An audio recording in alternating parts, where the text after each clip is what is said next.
Hello guys, magluto tayo ng chili salt and pepper na chicken. Ang chicken guys, nilagyan ko lang yan ng salt and pepper, tapos piniprito, nilagyan ng cornstarch with eggs. Tapos ayan guys, oh, minimix ko siya, tapos piniprito.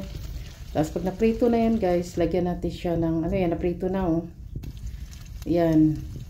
Pag na, ano na yan guys, lagyan natin siya ng chili, onion.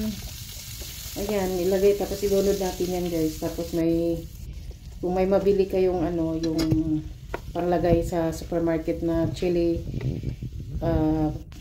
salt and pepper, ayan o, nilagyan ko ng sauce, ayan. Tingnan nyo sa diin guys, mayroon makikita kayong packet na binili ko. Lagyan ko lang ng ganyan, napakadali lang lutuin.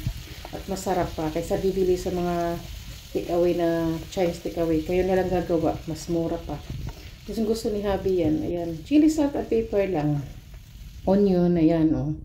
Diba? Yan lang guys. Thank you for watching. Ayan. Yun yung ano. Yan yung packet. Bye-bye.